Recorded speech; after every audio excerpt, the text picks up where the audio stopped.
Did you know you could sponsor Nerd and Tie? That's right, for just $20, we'd read your name here, or any special message you have. Just go to nerdandtie.com, look in the right sidebar, or on Nerd and Tie mobile, look at the bottom of the page, and click the sponsorship thing. It's only $20, and it helps feed Nick, because Nick needs food. And everything works better when Nick gets food. On this fortnight's episode of Nerd and Tie, the Supergirl pilot has been leaked months early. We're getting a Craft remake. Black Widow's left out of her own toy. Toho is suing over the movie Colossal. Trae went to Anime Central, and we read your mail. All this and more on Nerd and Tie. Take two. Take two. This is the first time we've actually restarted the show entirely. Welcome, it's everybody, a new feeling. to this fortnight's episode of Nerd and Tie. You are not welcome here. For those who watched the live version, you got to watch us do this intro already once before, only you only got to hear me. Which actually might make for a really entertaining show, just hearing Trae respond to nothing. That'd be anyway. I am one of your hosts, Professor Firsters, and with me as always, he wakes in the morning and he steps outside, takes a deep breath, and gets real high. It's Nick Izumi. You switched which ones you did for hi. I don't know that. Most of our listeners won't know. No one will know that because nobody heard for the first time besides us. But now they do know. I made them more educated people as a result. And he tries. Oh my God, does he try? It's Trae Dorn.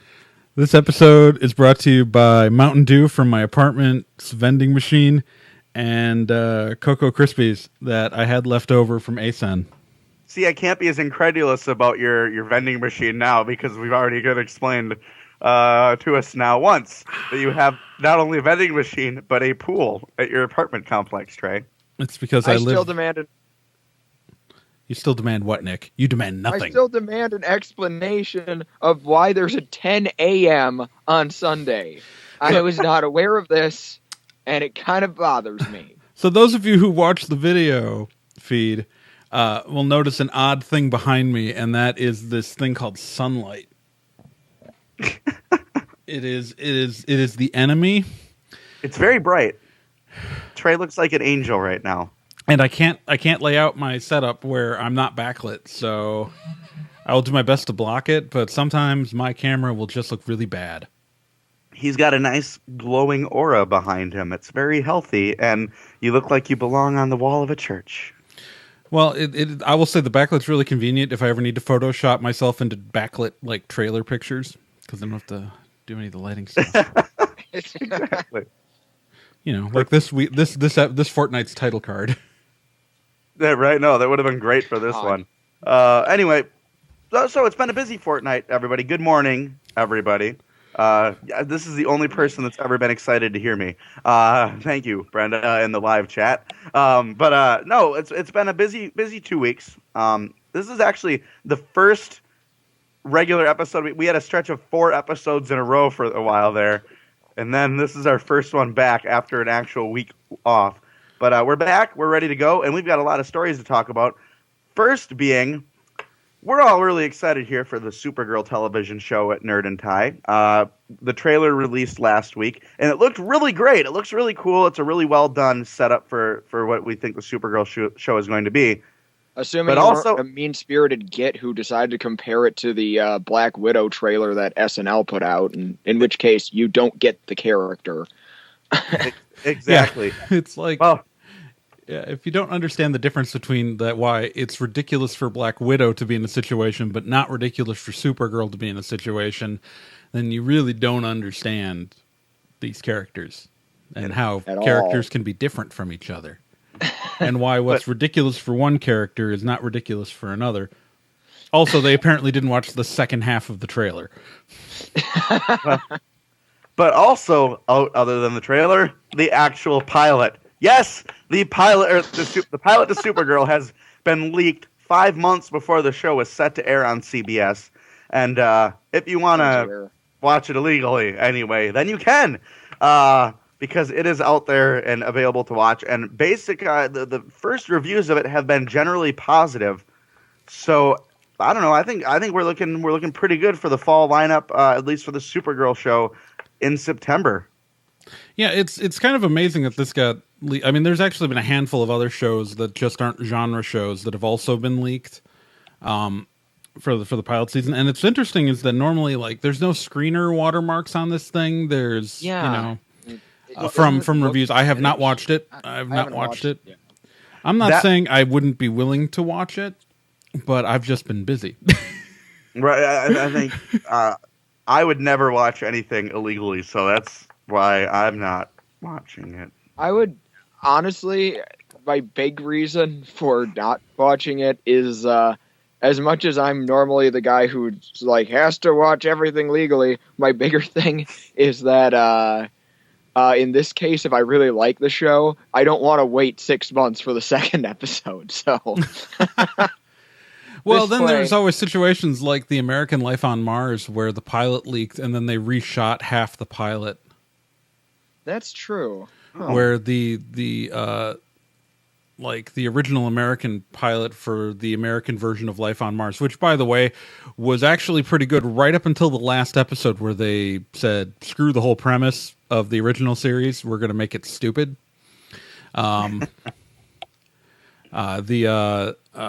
They recast like Cole Meany with Howard, like with Keitel. It was like a completely different episode. It was very weird. Yeah. You know, they really screwed up the American Life on Mars. The interesting thing to me about the no watermark for test screening and stuff is that I wouldn't be shocked then that means if it was an internal leak. Yeah, is that's what it would mean? Is that somebody got their hands on the digital print of it, took it home and put it out there on the internet. Now, whether or not they're gonna, CBS is gonna get down to the bottom of this and say, oh, we're gonna fire whoever did this, but that's yet to be seen. But I mean, this is. Well, the guys who leaked it are the LOL and Dimension teams, who have also been the ones leaking out the pilot, and they are a well-known group of people who put shows on BitTorrent. I don't know how to just. There are formal terms that those in the BitTorrent community like to use, but I forget what they are because it's the morning and my brain is not functional. But like these guys are pretty notorious for putting shows up of all kinds already. So I'm sure that CBS's lawyers were already highly interested in these guys beforehand already. And now they're very interested in these guys. I will say that I don't think it's going to hurt Supergirl's ratings. If anything, it's going to help with how much positive buzz it's been bringing. Yeah, it helps. It helps when things leak when they turn out to be good. Mm-hmm. Wonder Woman. I watched. That's the thing. If this had been a bad pilot, even if they had planned on reshooting parts of it, if it had been a bad pilot, it would have been. If it had been a bad pilot, it would have been really terrible for the show. Because when you can reshoot parts of pilots and make it good for broadcast. So there are good shows that had mediocre pilots to begin with. Say Buffy the Vampire Slayer's pilot is awful. That never aired. They reshot the whole thing. But if that had leaked, it would have torpedoed the show. So, and that had a bad movie.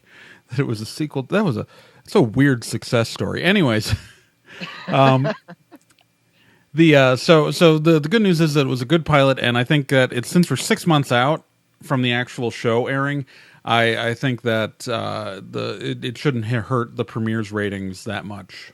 So.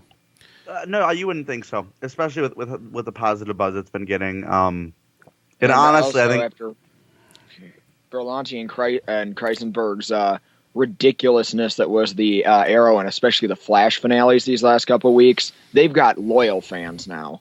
I mean, oh my God, Flash finale was so good. I don't watch Arrow, so I can't comment on that, but the Flash finale is so good.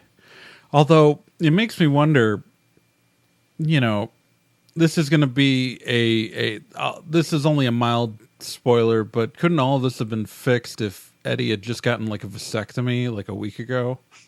Well, off that, I don't want to go too far off that, but I'm willing to bet what Eddie did has actually screwed things up worse than it was before. Oh, well, That's probably. my guess already. Yeah. So yeah, but couldn't he have done that and like still lived? Probably. Oh, that was a spoiler. Crap. Yeah. Well, Trae, way to go. Go watch The Flash, you guys. It's really good. Even if you know that, it's still an amazing finale. I cried for like a huge chunk I'm so of it. sorry. Trae. I'm so sorry. Now I'm you gonna go. put a warning in the show notes that that I say a Flash spoiler. Crap. This is okay. So the secret is that because we're shooting this in the morning, my filters are off. Which I'm not the kind of guy to like think horrible things about people normally, so it's usually fine for social interactions. But like my ability to stop myself from swearing or give spoilers is apparently completely lacking, and I'm trying. My brain is so focused on not swearing up a storm. Trae. All right, let's move on. Not while you're Speaking ahead. of things that make me want to Supergirl. swear like a sailor, Well, Supergirl pilot online now. If you want to watch it, Yeah. feel free. you'll break the law on your own risk. We are not recommending it only because it's not our fault if you get sued. All right, so talking about things that make me swear like a sailor.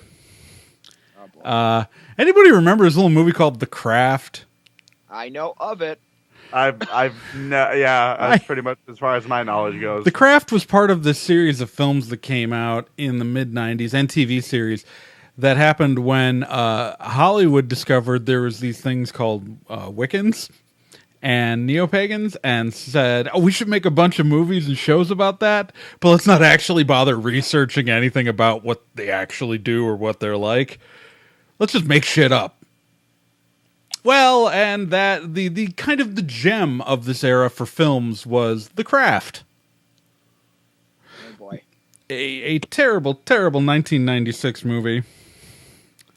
Well, And that was the end of it, right? We're never yes, gonna you would see think anything else that of it. this movie, which does have a cult following, mostly because it's so terrible, and made it very difficult for Wiccans for years trying to explain to their college roommates that no, that's not what I do. That's not what I do. That's not. No. Sorry, little projection there. While most of us thought The Craft should be left in 1996 and forgotten about, Sony has decided no, because Sony makes the best decisions. They've decided to remake The Craft. So, apparently, Leigh Janiak will direct the remake and is co-writing the script with Phil Grazadier, or who co-wrote Honeymoon with these people with their impossible names for me to read on a Sunday morning. Who are these people? I've never heard of anything they've done. They co-wrote the movie Honeymoon. What? No. I don't There's know. one I know really well. I don't know. I don't know. Oh, that makes it. Oh, Honeymoon, right? That makes it so much more clear. I don't even know the genre of that film because I was really unsure until you said The Honeymoon, and now it's all just perfect for me. It's okay because the original Craft producer, Doug Wick, is back along and producing it with Lucy Fisher. So It'll be just as accurate as the last one. we don't know when they're targeting the release. I'm betting it's going to be on Samhain, which I'm sure they will pronounce Samhain just to make me more angry. Why, oh why, couldn't The Craft die? So you're not a fan, Trae. I'm so I take it that annoyed. it's not a positive thing for you. No, Okay, I'm so not. I don't know if people have figured out that I'm a Wiccan. And I hate this book. Well, okay, so I think they the have original figured it out movie is by now. kind of funny. Like, it's funny now. It made, like, in 1996, Trae very irritated. But like, in retrospect, like, as a historical artifact, it becomes funny when it becomes not culturally relevant. Like, when you don't get people talking, like, referencing The Craft in your daily life, it becomes funny when you do look at it. But if they're gonna bring it back, See, I can sympathize with you on that front, because back when I was still Catholic, was also when the Da Vinci Code was really popular. And let me tell you, No. For the Da Vinci Code to compare anywhere to this, the Da Vinci Code would have to be about how Christianity was about the followers of Susan Christmas, a dark demigod, and like all I know is like that that's how far off you need to be. Okay, I was just asked about being flagellated and how much I hate Christians a lot. So I don't know. That was no. Let me put it this way: like it has to be so wrong that the only thing they get right is that sometimes people sit around in a circle together. Well, I mean, that's like true of everything, right? And maybe they have candles. That's how wrong you have to be. And then make that the pop culture image of your, at the time, somewhat underground religion. As like most of the nation's first exposure to anything resembling what you do. It's sad. Well, so they Temple of Doomed your religion, basically. Yes. It would be like taking Temple of Doom as a representation of Hinduism. For anyone who's curious, don't do that. That's a bad idea to do. That's a really bad idea. Oh my god. Wow. So Trae's not happy about it. I'm unhappy, although it did give me the opportunity to create one of my favorite title cards we've ever had. This is going to be good, and I look very pretty in it, and I feel like I should wear actual outfits that look like that, because you could pull it off. Okay. Actually, I think you've got the hips for it. I've got the hips and the legs for it. Yeah. So, yeah, do it next cosplay. Next cosplay, man. Like we've got a lot of like nerd and tie-based cosplays that we've got to do apparently, but maybe even a Black Widow cosplay. Hey, speaking of Black Widow, oh boy, you'll find Black Widow, of course, is one of the probably the coolest. Has one of the coolest moments in Age of Ultron. Of course, for those who haven't, if you're one of the 3 Americans that have yet to see Age of Ultron, go out and do it, I guess, because it's a Marvel movie and why not? But there's a really phenomenal scene in Age of Ultron where Captain America and Black Widow and Hawkeye are chasing down Ultron through the streets of Seoul, Korea, and Hawkeye brings down the Quinjet, and Black Widow hops out of the Quinjet on a motorbike and is racing through the streets of Seoul, and it's really cool. It's action-packed. It's a lot of fun. And by God, Cap needs her help because he's getting his butt kicked by a robot. Right. Like, he's getting his butt handed to him. Black Widow shows up and helps save the day. It's because of her that they end up getting the life pod to Avengers Tower. It's in a very vastly important scene in the movie, and Black Widow kicks all kinds of ass. And oh my god, wouldn't it be great to have a toy of that? Because that is a cool action scene that you'd want to recreate by having a toy of this. Well, you can, as long as you don't want Black Widow to be in the toy. Yes, for some reason, Hasbro and Marvel have released the Quinjet with motorbike toy featured in that really cool action-packed scene. But Black Widow is nary to be found at all in the toy. Instead, Captain America is riding the motorcycle that hops out of the Quinjet, because that makes sense in the context of the movie. I guess in that really loose sense of Captain America does have an affinity for motorcycles, and that's about it. Well, it's like he does ride a motorcycle earlier in the film, just not that one, and it doesn't pop out of the Quinjet. He rides a motorcycle in every movie he's in, because Cap always has liked motorcycles. Like that one where that one weird was that early 90s movie where the 90s one with J.D. Salinger's son, he rides a motorcycle, and both of the 70s ones with Reb Brown, he still is riding a motorcycle. So Cap loves motorcycles. Because in the comics, in the 60s and 70s, Cap travels around America on a motorcycle and, among other things, fights Hell's Angels and defends protesters at a college, at one point threatening to beat up a dean. '60s Captain America was awesome. But I mean, like, we posted the story. I think on May 11th is when this whole thing kind of got broken, that she wasn't in the in the toy. She's not even on the packaging. Nope. Black Widow is literally nowhere on this box. To be fair, if she was on the packaging, it would be false advertising. You'd be expecting Black Widow to pop out on the motorcycle. Not Captain America, of course. So, you guys, this. Oh, sorry. Go ahead. It just baffles me that, like, there had to have been stages for the creation of this toy, and who at Marvel or Hasbro was like, guys, this is. It's really weird because we've had Black Widow figures before. There's lots of them. Yeah, there are far fewer than her than any other character of the lead Avengers, not including Scarlet Witch, who just got introduced in this movie. Black Widow figures are hard to get a hold of, though. They're like always the hardest figure to find in the line. Yeah, it's because they're short packed. It's ridiculous. Marvel's marketing is so insanely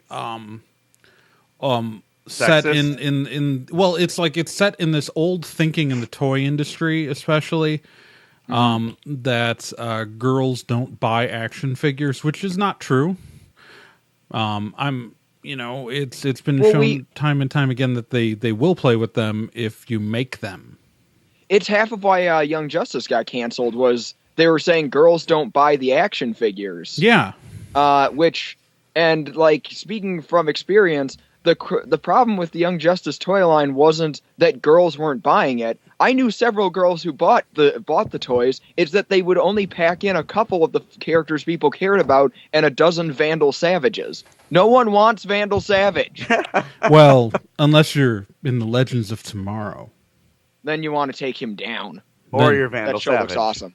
Then you want Vandal Savage because you're trying to get him. But gotta catch them all, Vandal Savage.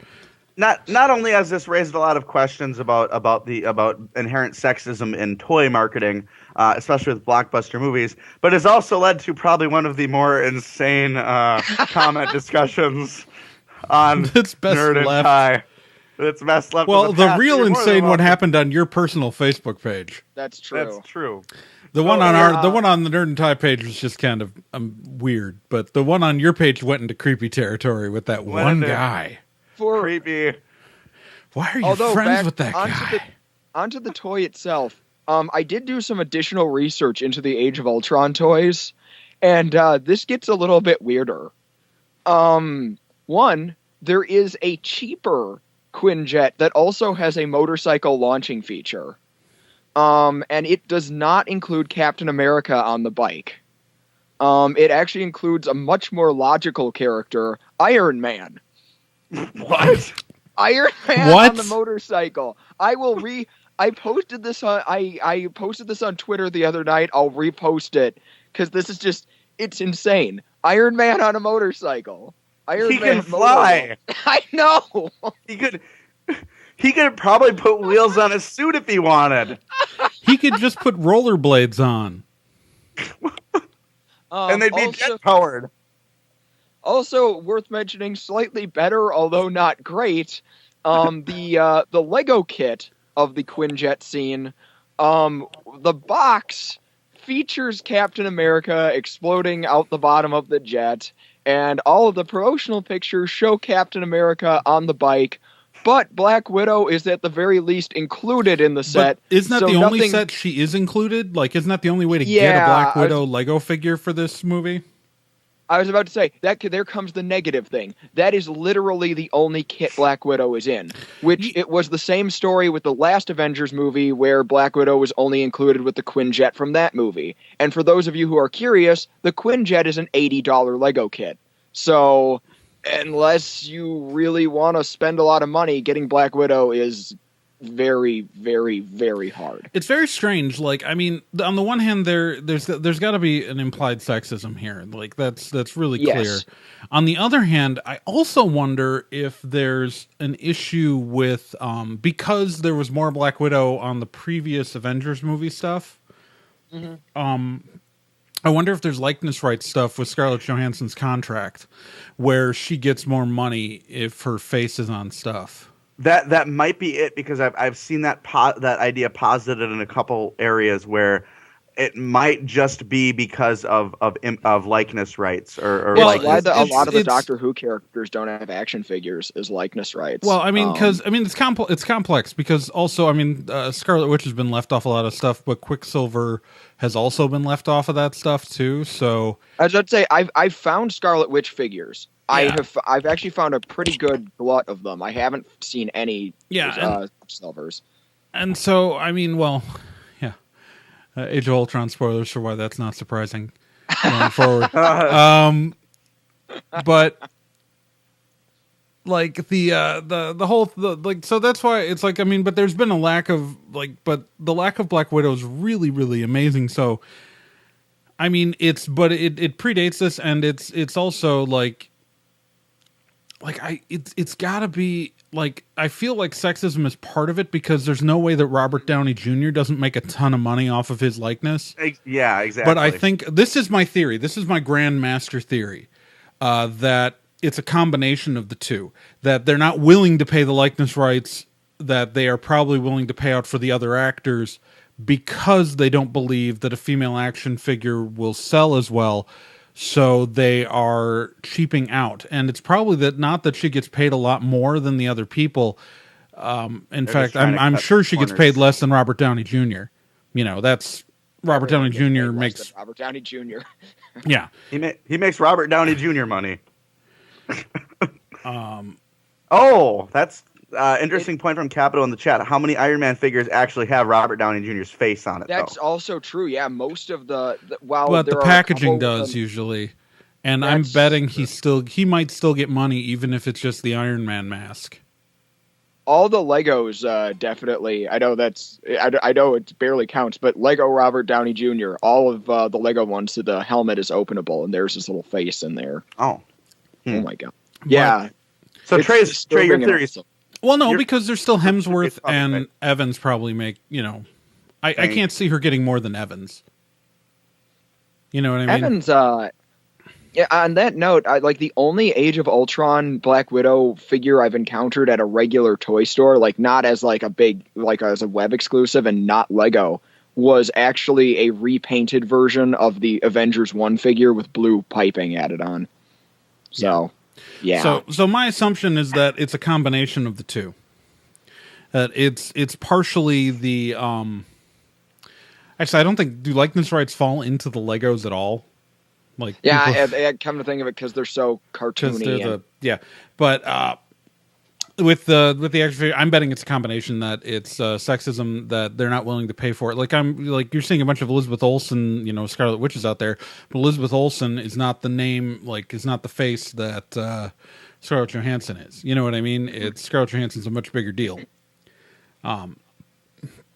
So, because Elizabeth Olsen is best known for, besides Avengers, Godzilla, in which a lot of people don't even. She didn't do anything, and then being the younger sister of the only people not returning for the Full House reunion. I love that phrasing. I'm sorry.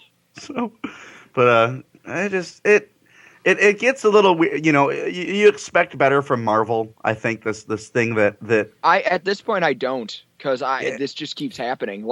Even back with I'm a big toy collector, and I haven't done as much because Hasbro's quality has been steadily dropping. But Captain America, the first movie, there was no Peggy Carter anything. You couldn't find it. It wasn't you couldn't find it. It's that it didn't exist. I would love a Peggy Carter action figure. She's one of the best characters in their universe, but only because I want no merch of Haley I want to see what would happen if Haley Atwell got a hold of an action figure of herself. Oh my god, that would be great. She is a national treasure. She is an international. She's an international treasure. Yeah, I was going to say we can't. Oh my god, because her Twitter feed is one of the funniest damn things in the universe. Well, because she occasionally stands up and says, "Hey, everybody, I'm Agent Peggy Carter." out in public, and just like takes pictures of everybody's reactions, which are typically like. Well, I like the shots of her going to see Age of Ultron in the hoodie and like the glasses. And how nobody apparently recognized her. Or stories of being at an airport not wanting to be recognized, and then Captain America's the movie on TV. I'm hiding behind my sandwich right now. No. It's great. She's great. But we need more action figures of kick-ass women characters. It needs to happen. And it's really strange that we haven't seen it. Yeah. Speaking of strangeness, Nick. Yeah, and speaking of Godzilla, for that matter, sort of.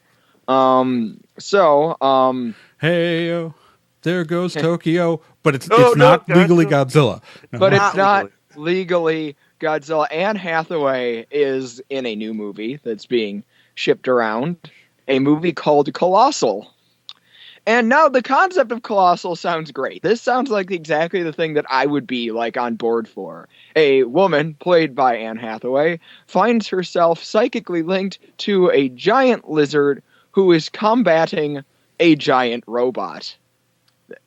That sounds awesome. That's what I think about every day. You know, here's where they messed up. The people marketing Colossal have repeatedly called this, and I'm quoting here, the cheapest Godzilla movie ever. That's right, they just straight up used Godzilla's name, which is they pretty didn't just bad. do that. I was about to say, but that's not nearly as dumb as for their promotional images actually using pictures of Godzilla. Yeah, here, I'll toss up my... So, in a promotional email, they literally sent out this image, which includes a picture of Godzilla from 2014's promotional stuff. Uh-huh. And the robot... It's Motsinger. Which no one has commented on, is Mazinger. But even better, if I can get this to pop up, the poster from Cannes, which I don't know how well you can see in this photo, because my office is bright, but they literally put Godzilla on the poster and Mazinger. Our regular Seamus Otaku it doesn't believe the poster because we can't find any more pictures from the film festival of it. Well, this photo is from Sony's lawsuit, not Toho. Toho's lawsuit. Sony. I want to say Sony all the time. Like Toho posted this photo. Yeah, I guess we should get to that. So yeah, Toho are not happy about the Godzilla bit, because they are insanely protective of their character rights with Godzilla and all of the related monsters. So they are suing Colossal with good reason. I mean, sucks to be Colossal because I like this movie idea, but yeah. Well, who in the market? Like, I've never actually heard of the production company that's doing Colossal. It's what is it called? It's Vision Films. So Verizon something. Voltage. That's what it is. Yeah, Voltage.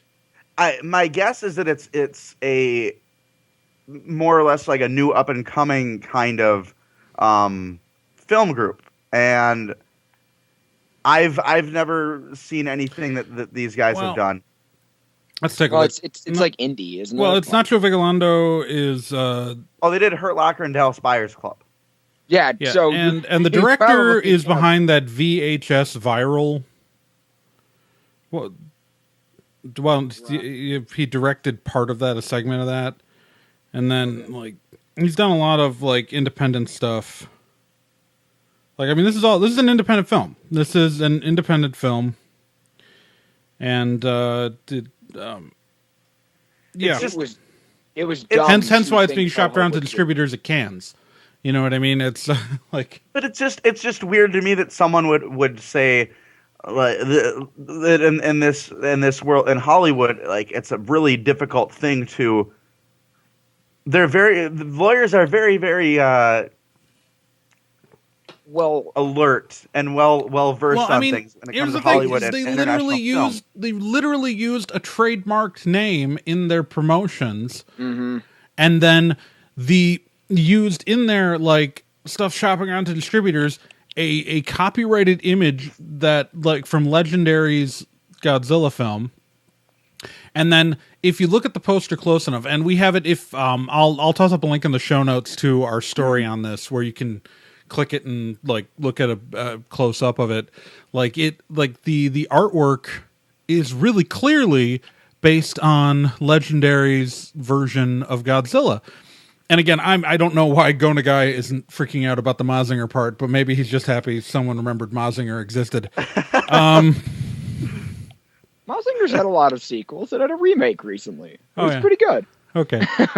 No, I'm not. I'm just sitting here going like, yeah, like why? Well, why is it that every news story I've read on this, besides ours, obviously, when I wrote ours, like every news story on this doesn't mention the fact that the robot is like super obviously Mazinger. Like, well, here's the thing: no Americans don't remember Transor Z. They don't. That's not one of the robot shows from the 80s people have any fond feelings for. So no one cares about Mazinger. Well, you know what it is that I actually never saw the Transor Z version ever. I was just going with what I think people might even know Mazinger as, because Mazinger, the original series did just get a re-release from Discotek, and a couple of the other sequel OVAs like Mazinger Kaiser are out over here. That's great. It's just like the people who know it are really niche, whereas everyone and their brother knows Godzilla. Like it's one of the, like, Mazinger was one of it, in a Nerd and Tie related thing is that out of our two mascots, usually, okay, so in the video feed you always see Shamara down there in the corner, but on our website, the guy on the left, the robot is Gravitron Z, and one of his bases was Mazinger. But notice how he doesn't look exactly like him, or even like, because he's combined of like that and Voltron, and but the Z at the end of Gravitron Z is a direct reference. Mm-hmm. And the other thing is, though, that Toho are insanely protective of Godzilla, as they should be. Like, well, yeah, I mean, like, I'm not saying that they're in the wrong, but like, even when they're dealing with license holders, like, they are really strict on what you can and can't do with Godzilla. NECA, who do the really nice Godzilla action figures that are available here in the States, they wanted to do figures of Marvel Godzilla and Hanna-Barbera Godzilla, for example, and Toho absolutely put the kibosh on it. They're very strict about how the character is represented, and in that case, mostly they only because of Hanna-Barbera Godzilla. Mostly because, yes, they want, so that they strictly want the character to be represented as he's been seen in the movies. And similarly, they don't want Godzilla to be misrepresented by some other studio claiming that they're doing Godzilla when it's not something that they signed off on. It's one of those things they're protective of. Similarly, every time you use a monster from the Toho canon, you have to pay for that monster separately. Like, yeah. Hence why, like, the Mutos were who Godzilla fought in Godzilla 2014, a new monster. Because all the other ones, really expensive. Also why I was so freaked out about the news that they're having Rodan, Ghidorah, and Mothra in the second Legendary Godzilla, because there's no way Legendary didn't pay out the ass for those. Because that's really Toho's A-list right there. Yeah. That's their entire I'm amazed A-list. that they're going for that many. So am I, because that's... It's going to be like a montage at the beginning. That's a lot to pay for a montage. I mean, I wouldn't be surprised, but still. I mean, damn. Unless the second Godzilla is just going to be the world surviving, like, Godzilla fighting everybody, and the whole movie's just going to be about, like, regular people just going like, God damn it, my flight's diverted, Godzilla's fighting somebody. I would watch the hell out of that movie. Don't even. That sounds great. Just as somebody being mildly inconvenienced by Godzilla fights. Yeah. No, it's like a modern business trying to adapt around Godzilla battles. Like this guy who's who travels for work, like having to like like 10-hour layovers in Atlanta because like Godzilla's fighting off the, the coast of Los Angeles, and his connecting flights have all been canceled. I guess I'll. And he's just trying to go to then. San Francisco. Like it's like he's not even trying to go to the city where Godzilla's fighting, but all of his flights are getting like canceled and diverted, or There have been a lot of giant mecha anime that have used that as a plot point, and I always love that when it's just people being inconvenienced and like usually like minorly inconvenienced by the colossal battle that took place. I love the Rosencrantz and Guildenstern stories. Like anytime you do, So for those who are unfamiliar with the playwright Tom Stoppard, he wrote a brilliant play called Rosencrantz and Guildenstern Are Dead. Based off two side characters in Hamlet, and it's Hamlet from their perspective. That's really what it is. The whole play is just Hamlet from their perspective. So when they interact with Hamlet, their lines switch to Shakespeare. But it's brilliant. But it's been a trope then in a lot of media. Like there's a great episode of Babylon 5 told from the point of view of two janitors on the space station, in which they also comment on the fact that there's this stupid tool you always see people using in the background of Babylon 5 that literally was just used so it would look like somebody was doing something, and the characters are questioning, why are we doing this? I have no idea what this does. That's beautiful. And they start debating what it's supposed to be doing, like based off the fandom debates about what it was supposed to be doing. But like in the whole adventure, and then there's an episode of Buffy the Vampire Slayer, where Xander gets kind of like cut out of everything, and he ends up on this whole adventure with like zombie jocks and things like that. But in the background story, like the Hellmouth opens and this demon, like almost an end of the world scenario is happening with the rest of the characters that is just like intersected in tiny little scenes, and then like or like the Booster Gold episode of Justice League Unlimited, like that. Yes. Thanks, Green Lantern. Back to Colossal, though. I feel really bad because I want to see this movie, but like, if they get sued into oblivion, my only hope is that they talk about the cheapest Godzilla movie, which makes me think that and it's also being compared to Godzilla meets Being John Malkovich. Which leads me to believe we're never actually going to see the monster in the movie directly. Mm-hmm. That that it's always going to be from the monster's point of view. Or we're going to see the monster walking down the street, and everybody else has the monster's face, and they're just going to be waving and smiling at each other. Right. But my point is that because she's supposed to be psychically connected, I think that's why I was talking about the cheapest Godzilla film ever, that I'm betting we never actually see the giant monster terrorizing Japan in the movie. Yeah, but it's a great concept for a movie. Well, no. But what I'm saying is that I'm betting that Toho is going to get a payment, and then in the actual release that there won't be any Godzilla imagery. So I think this will settle out of court.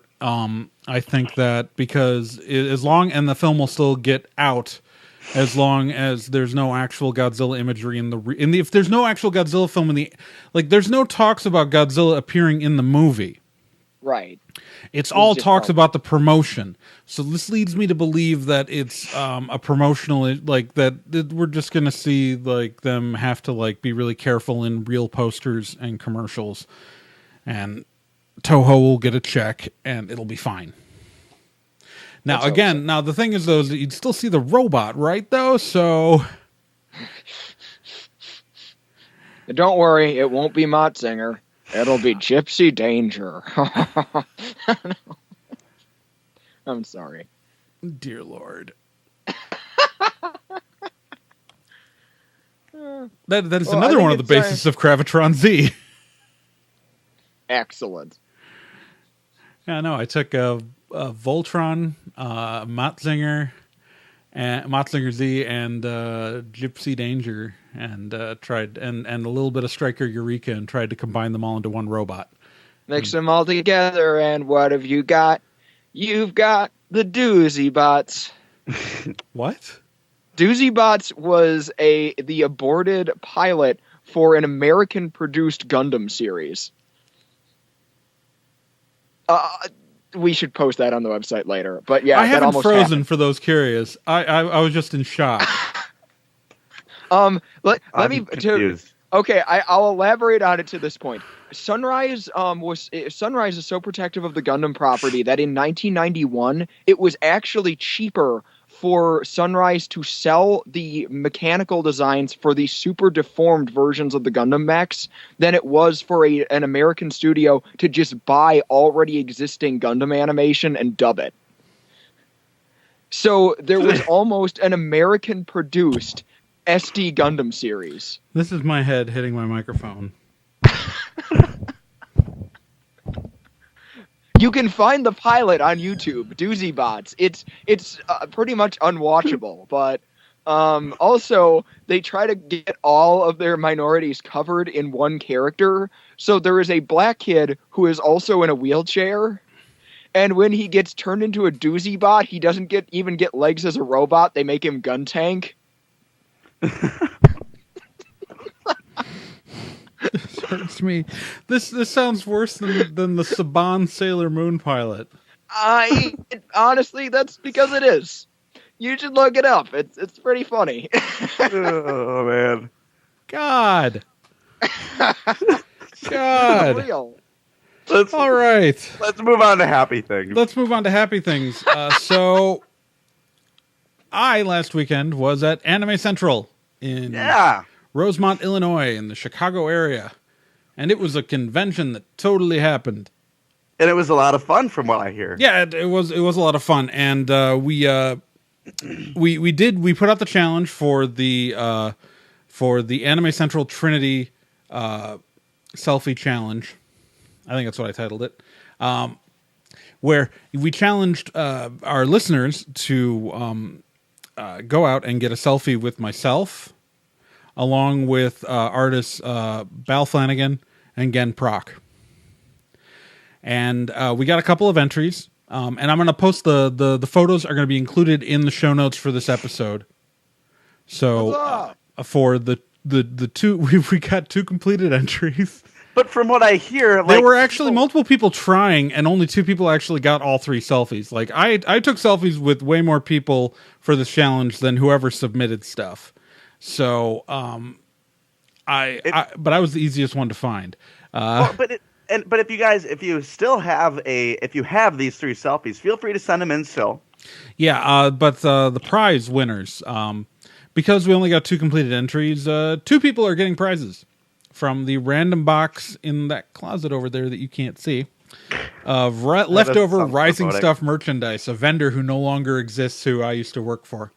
And so Shameless Otaku and Zero, both members of our Hall of Awesome, completed the challenge, and both of you will be getting prizes. I'll be emailing you back to get your addresses to ship you things.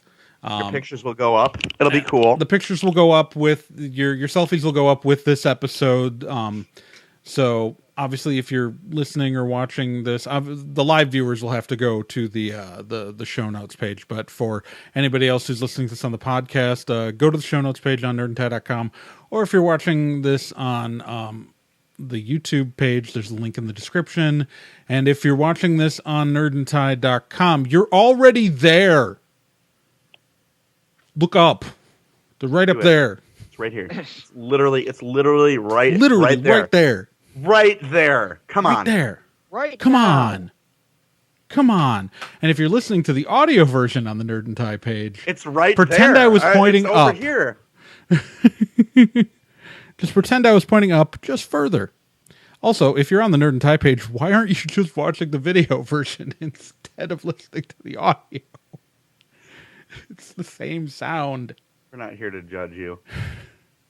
But we are anyway. So one of the fun things about Anime Central this year, though, is that, and I posted about this on the Nerd and Tie blog, is that for those of you who don't know, animecon.org, Ryan Kopf's organization, also known as Chrono LC, animecon.org is a name they do business as, but Chrono LC is the legal name of the corporation. Really unimportant. Ryan Kopf's organization has actually been banned from Anime Central, and this is also true last year. So what they did is, since Anime Midwest, which happens to use the same space that Anime Central uses, that's in July, it's always kind of conspicuous that they're not there because they use the same space. And there are so many other conventions that get free tables there. But since Ryan Kopf is banned, we don't know why. We can guess. We can guess so many reasons We why. can guess so many reasons that are unrelated to each other that could be personal, could be professional. We could spend all day talking We could about spend all day reasons. talking, so we won't. But if you were there, you definitely saw some Anime Midwest shit because he bought ads everywhere, like giant bus stop ads, like at the bus stop next to the convention center. He bought a massive digital billboard on the side of the Fashion Outlets of Chicago Mall, which is down the road from Anime Central. And he also got a table in the Fashion Outlets of Chicago, like place, to actually take pre-registration. Wow. Now, the funny thing is that he, Ryan Kopf, like, so even within his own organization, this was almost treated like a secret project. From what I've been told from sources within his organization, that according to the animecon.org staff group, because he has kind of two different staff groups, kind of like his inner circle and then like the larger staff group. The larger staff group, which has more people in it, just described as him having a secret project in Rosemont, Illinois that weekend, and that people should email him if they wanted to help. Like, he wouldn't even like say what he was doing to his own people because he was afraid of word getting out, which it did to me of all people. So I think it's just great that we have that we have contacts within that organization. There's something about that makes me happy. More than one. Oh man. Isn't it weird that we have to, though? Like, most cons just want to talk to us. Right? I can't imagine why he wouldn't. Every other convention wants to publicly speak to us. Animecon.org, I have to have secret sources. Wait, couldn't. Now they're going to get executed, Trae, because you said that there are secret sources. That's. But they're secret. Sounds like a cult. He would have to find all of them. Apparently, there's a lot of people that really don't like this guy working for him. A few. I have like 5.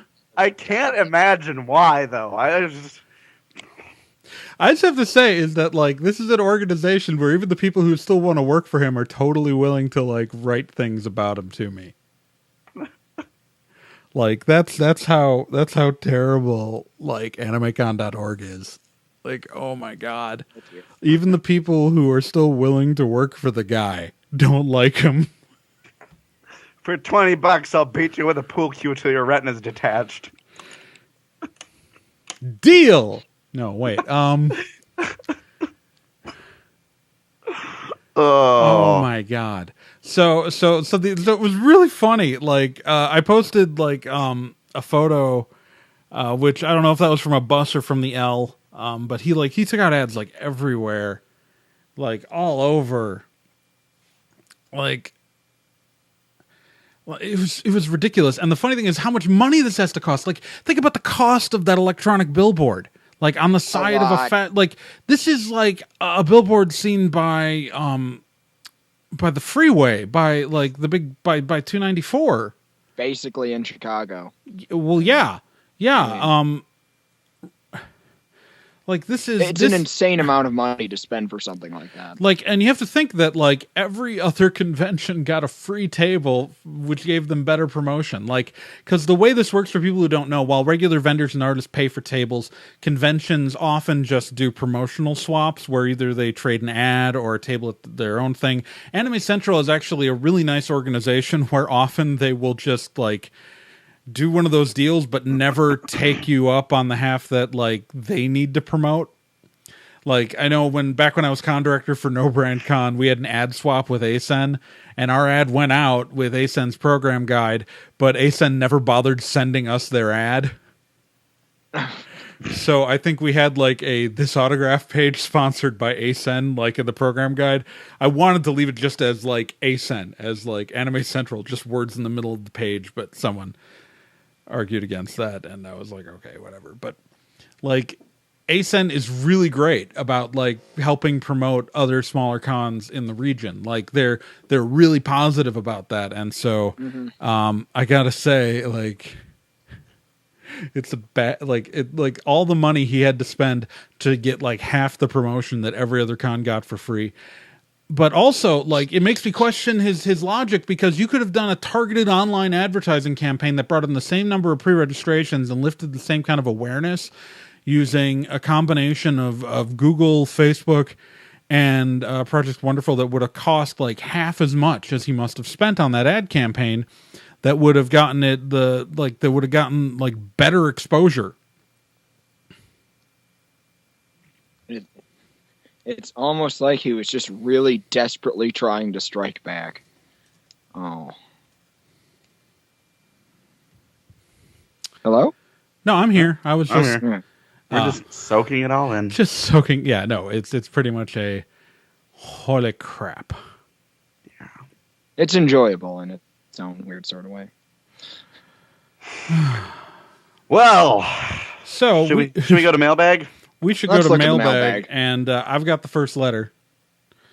Which is the only letter not from Random Ramblings Man. Yeah, we got a lot of Random Ramblings fan this episode. Who's not actually in the chat for the first time. For the first time ever. To be fair, we're not doing this at the normal time, It's true. so he'll probably watch the episode tonight. And Yes. we've lost Nick. Have we? Oh, we have. We have. But so while I try to reconnect Nick, Should I just read the first letter, Trae? yes. All right. So I'm going to read the first letter from Random Ramblings Man first. And we get the letter. It says, Frank, really? Oh, wait, we got Nick back. Sorry, for some reason Skype booted me. All right. Weird. So I'll take the first letter. Take the first letter, Trae. We're professionals, folks. And this is what happens when you produce shows on the fly, live. And so anyways, I'll take the first one here. From Brenda Gibner. Subject, hi. And Brenda's in the chat. Hi, Brenda. Hi, Brenda. Message, hey, nerds and Thai crew. Hope you're having a good Memorial Day weekend. It's not bad. We are. It's pretty good. I went and going well so saw I'm a about movie last to night. go to a wedding in Madison. And I'm going to go to the Should be a lot of drive-in fun. again tonight and go see Tomorrowland. I'm also going to the same wedding in Madison. I'm not, because I wasn't invited. Nick, you're going to be there? Yeah. Oh, I didn't know that. No, that's what do why you I'm mean you annoyed I know wasn't that? invited. We could have all gone and done Nerd and Tie from there. Do you need a place to stay tonight? No, I live an hour away. Okay. All right. So That's- the show that's why we're I doing right now, Sorry. Yes. as the person who's too far away to go to said wedding is trying to read a letter Yeah, sorry, go on. from a person in the chat room. So last time you spoke of shows that got canceled, you failed to mention one show, which was Forever. Honestly, I forget about Forever all the time because I never watched it. Mostly, I mean, it didn't look bad. I just never got around to watching it. It's on that list of shows that just like, oh, I should watch that, and then it get canceled, and then I'm like, oh, I guess I won't. I know liked the episodes I saw of it. I know many people who were very mad about that, and it seemed like a good show. You said it seemed like, so Brenda, you didn't watch it either. We're the reason it got canceled. Also, you guys go to cons in the Midwest, but if you got invited to a con in Arizona, would you go? We have a couple of Comic Cons and anime cons here. That's a good question. It's mostly we do the Midwest because this is where we're based. You know, We live here. I'm in Indiana. Nick and Fur are both in Wisconsin, and I'm originally from. I was born in Chicago, so that's where my sports team's loyalties are. But I grew up in Wisconsin and lived in Wisconsin most of my adult life, so that's why we tend to do a lot of Wisconsin cons. Arizona, I think the real challenge to doing a con out there Getting there. is getting there, and it's now if a convention felt like inviting us, in Arizona. Like I've done conventions as a guest just myself out like as far as Denver in Colorado, but that was just me. And because I'm a webcomic artist, for those of you who don't know, but I am. And so I occasionally end up at cons different places, but like my travel was covered and my hotels and all that stuff for me to do that. So that's why I was able to. When you multiply that kind of trip times 3, you know, because their Nerd and Tie is 3 people, between me, Fur, and Nick. Like it'd just be like, I mean, here's the thing. If a convention said to us, hey, we're in Arizona, we would love to pay to bring you out and put you up for the weekend. I'm pretty sure as long as we didn't have prior commitments, we'd go. I'd go. We would go. I'd be there. We would go. The problem is that people who Brenda says people who I work with at Anime Cons read unconventional, as they should.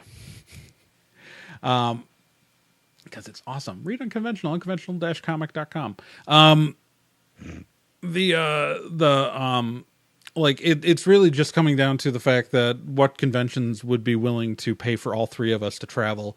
Also, probably from 3 different airports if we flew. It would have to be. Because I'd be flying out of Indianapolis for probably Twin Cities, and then Nick out of, well, Madison, Milwaukee, or Chicago all have airports that are probably like, I've got a lot of options. But unless I were to drive down to Madison and Nick and I would take the same plane, or I could drive to O'Hare in Chicago and Nick could drive there and take the same. But it doesn't really the cost doesn't really matter that we're flying from different places so much as logistical coordination of volunteers to pick us up on the other side.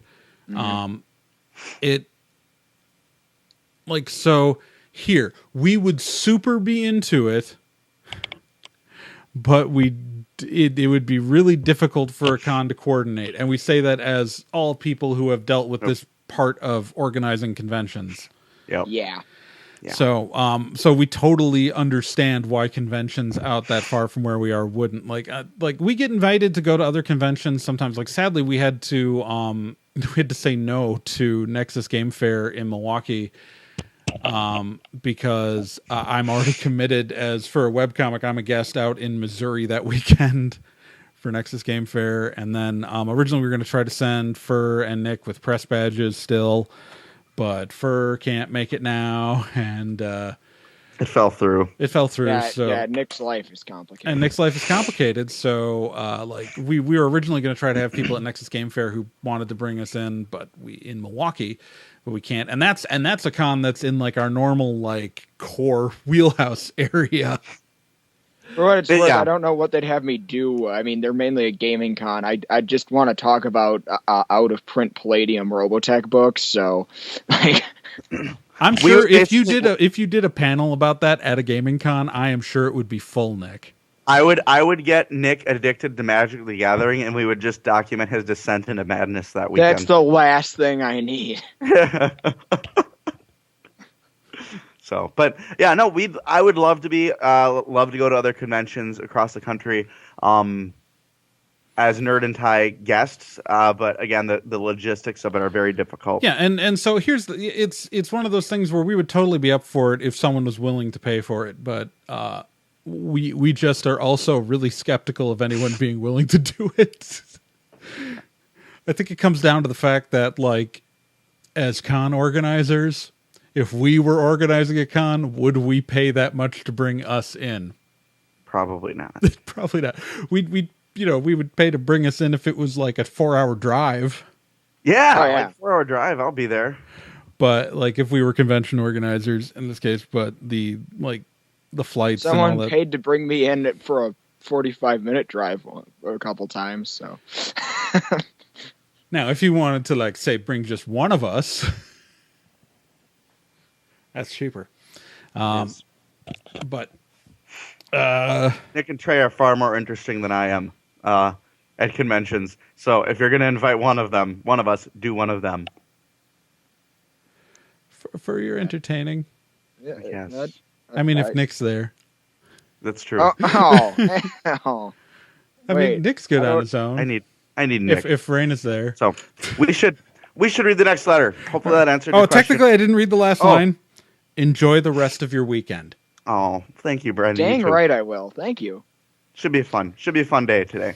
All right, now we get to go into the marathon of random ramblings. Yeah, here we go. All right, let's get started. Take us away, Fur. Email subject Frank ? Really ? Oh, really, Frank? Really? Greetings and good day, Nerd and Ty. As promised, I've returned to sending copious amounts of mailbag instead of just skulking about in the chat during recordings. And to celebrate, I'm tossing in my own 2 cents on a certain unnecessary sequel that's forthcoming. So, Frank Miller, let's be honest. You gave us some nice things, even important things. You gave us Batman Year One and Dark Knight Returns, the former one of my favorite stories about the Caped Crusader. You revamped Daredevil and gave the Man Without Fear a new lease on life. And I'll admit, I like the first Sin City film. It's one of my favorites. But you've also churned out, subjected us to, and or tortured us with some really terrible stuff. Not limited to, but including the film version of The Spirit, Sin City, A Dame to Kill For, The Dark Knight Strikes Again, All-Star Batman and Robin, 300, writing Karen Page as a heroin-addicted porn star, and Holy Terror. And now you're writing yet another Dark Knight Returns story with a subtitle evoking fascism and Nazism. For the love of God, Frank, stop. Just stop. Sorry for the vitriol, guys. Few things rile me up like terrible comics and Frank Miller being a terrible human being. Anyway, I've got a hypothetical for Nerd and Ty to ponder, but that'll be for another mailbag with less vitriol. Until then, stay random. So mostly he's just mad at Frank Miller. Yep. That's how I am all the time. Trae? I'm doing it. I'm doing 2 things at once here, buddy. Frank Miller's Wolverine was pretty good. So, jumping on to the next Random Ramblings Man letter. The next Random Ramblings Man, hypothetical Age of Ultron, what and what nots. Greetings and good day, Nerd and Ty. As promised, here's that hypothetical I mentioned tossing your way. I think it's fair to say everyone's had their opportunity to critique Avengers Age of Ultron for good and for bad. Yeah, you did it on our show, Random Ramblings. And it's become clear that Joss Whedon, for whatever opinions you may have of him, had a different film in mind than the one we got. So, at the risk of opening a can of worms, the hypothetical is as thus. In your opinions, what kind of film would Age of Ultron have been if Joss Whedon hadn't dealt with as much studio interference as he had, and what, in your opinion, should have been changed, removed, or expanded? Mostly, from my point of view, I think that the Thor vision that Marvel really wanted in there was unnecessary to do as a complete sequence. Yep. Because it would have been. I don't think it would have been in the movie if it had been up to Joss Whedon. In fact, it definitely wouldn't have been in the movie if it had been up to Joss Whedon. So, and I think the first third of the movie would have probably been expanded more. Yep. I think the biggest change would have been Joss Whedon would have actually gotten some sleep and not have been filled with so much self-hate for the last month. I think that Joss Whedon would be directing in the Infinity Wars. That's what I think would if. I think Joss Whedon would be directing Avengers 3 and 4. That's pretty much what it is, because from my understanding, I mean, like, I can only imagine as a creator, myself, how frustratingly annoying it would be to have somebody constantly telling you, no, change this. No, this has to be in here. No, this can't work. So yeah, I feel like Joss's sanity would have probably been a little bit better. I hope not in a bad way. I hope he kind of steps away and goes off and does something that he loves to do for a while and gets to create what he wants.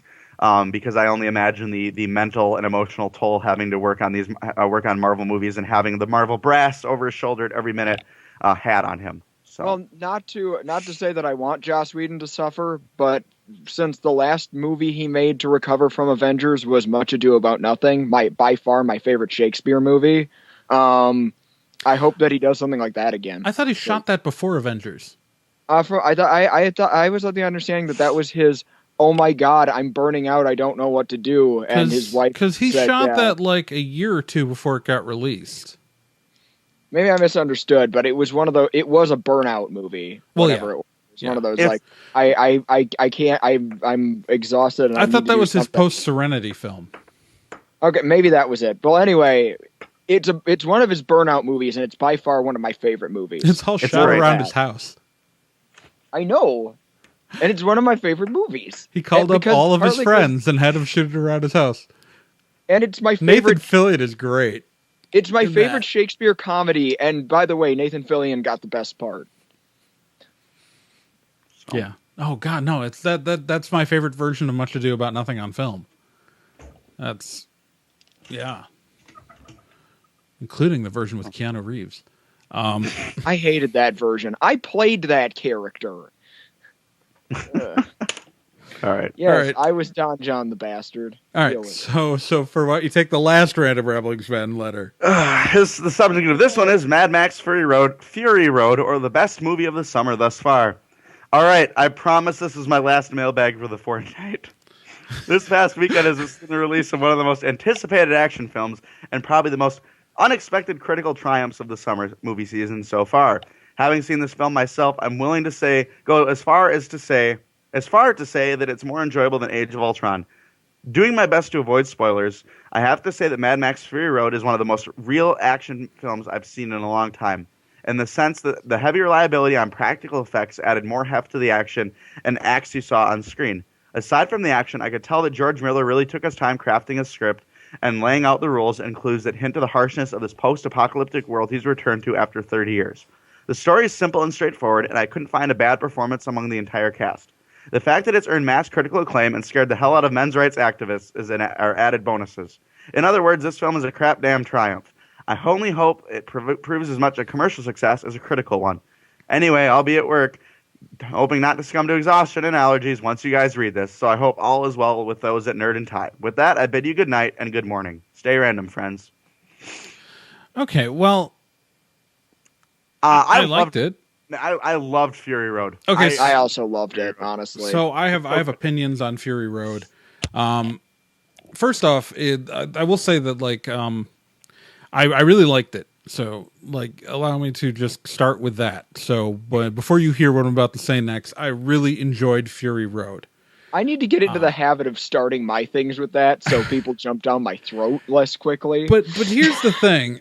Max was barely a character in it because they relied entirely on character. You get some of his PTSD, but you really don't know why he's the hero. Why not necessarily because Furiosa is as much the hero of that film as he is, but you don't know why we're following him at all in that movie. It's, you know what I mean? We understand why we're following Furiosa. She's got an arc. Max is just there. He just happens to be there. He's almost an audience surrogate, but that's not what the character has been historically.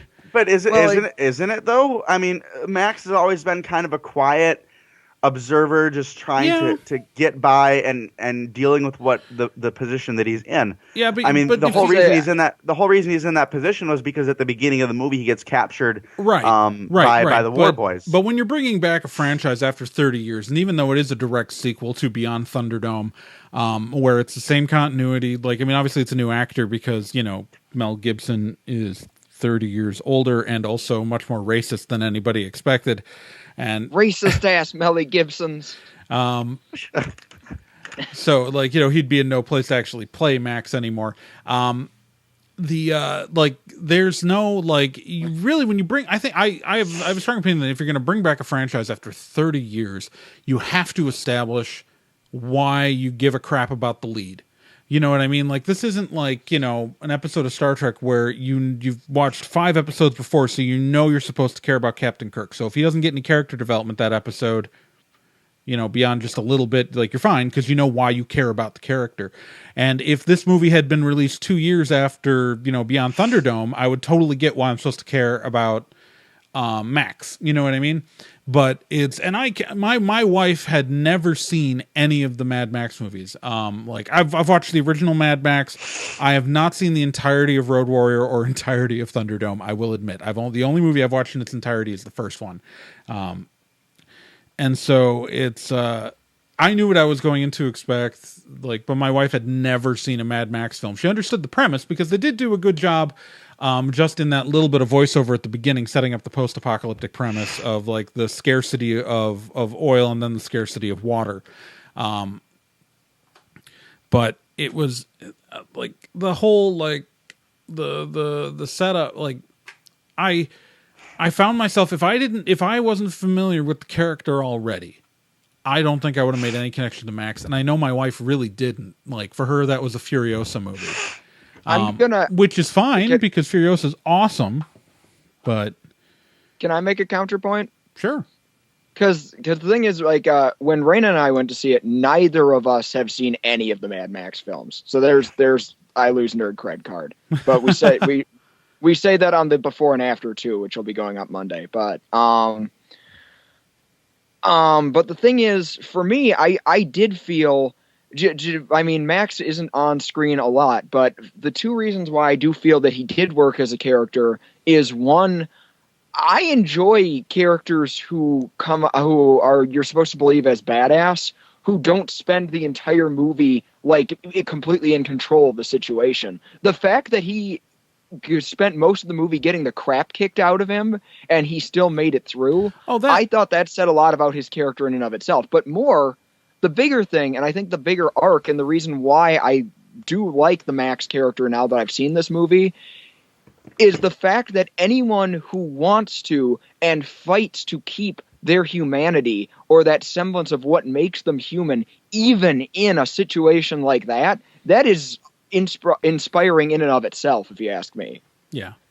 I think that says a lot about his character, and I really felt like that was his arc, was that when we see him at the beginning, he's doddering on this edge between going completely off and off his rocker and just, giving in to just being another animalistic person in this post-apocalyptic time, or trying to retain his humanity and his decency. And at the end of the movie, he's able to regain that and be a person again. Yeah. I felt like that was his arc.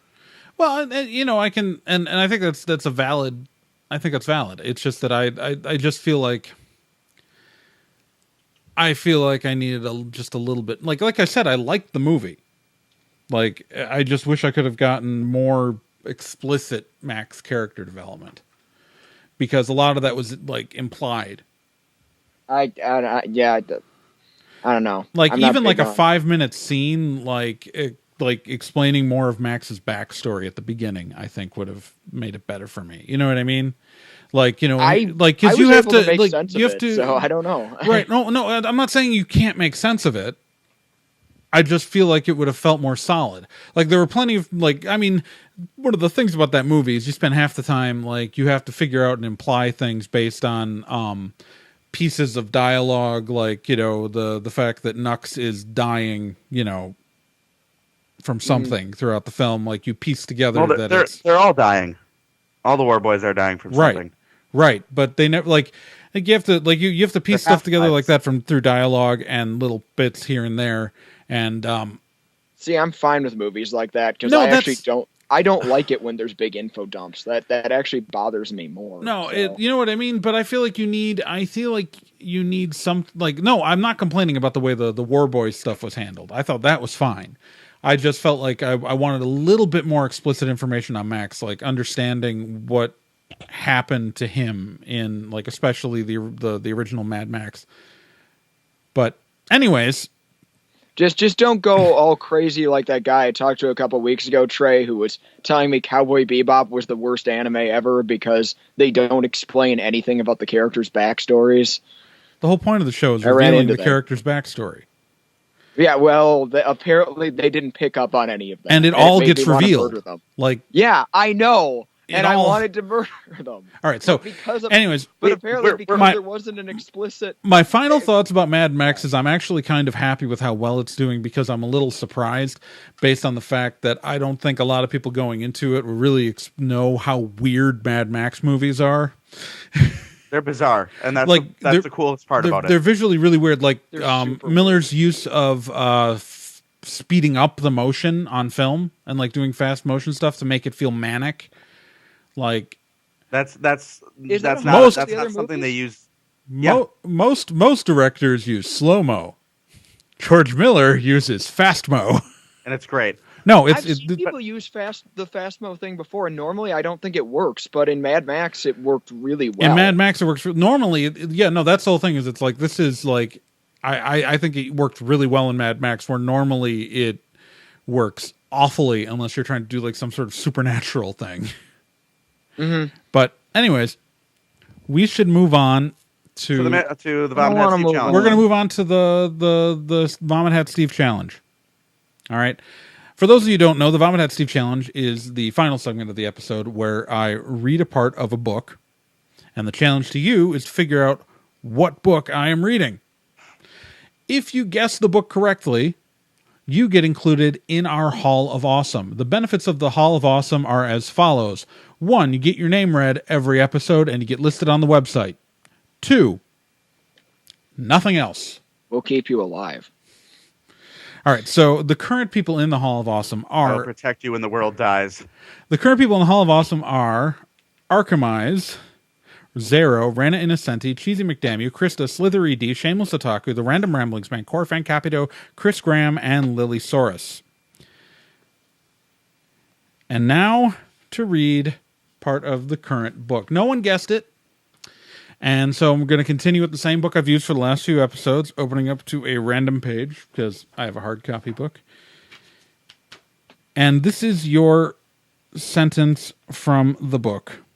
But one of the most intriguing predictions of inflation cannot be directly tested, and that's the existence of baby universes existing in a multiverse of universes, each one obeying slightly different set of physical laws. If you know what book that is from, go to nerdytie.com. Yeah, I would say, who wouldn't? That I gave him a pretty good sentence that time for figuring it out. If you know what book that is, go to nerdytie.com, click on the contact link, and fill out the form and tell us. Or if you'd like to tell us anything else, if you'd like to have your letter read like Brenda and Random Ramblings Man's 3 letters, we will totally do that. If you just go to the contact form, fill it out, write stuff in there, tell us what you think, what you want us to talk about, where Fur should get his hair styled next.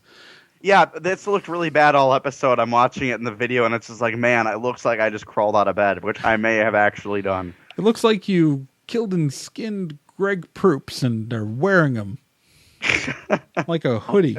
I'll take that. So, but yes, you can also literally send us anything. We'll read it. Yes. And with that, gentlemen, should we take it home? I think we should. All right. Well, thank you again for joining us this fortnight on Nerd and Tie. As always, I'm Professor Fur. I'm Trae Dorn. And I'm Nick Izumi.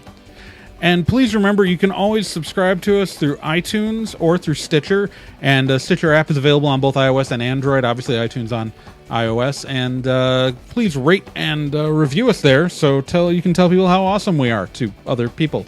It's a lot of fun. Do it. We appreciate it. Say your catchphrase, Nick. Have a great fortnight, Nick. Everybody. Keep on spocking in the free world. Yeah!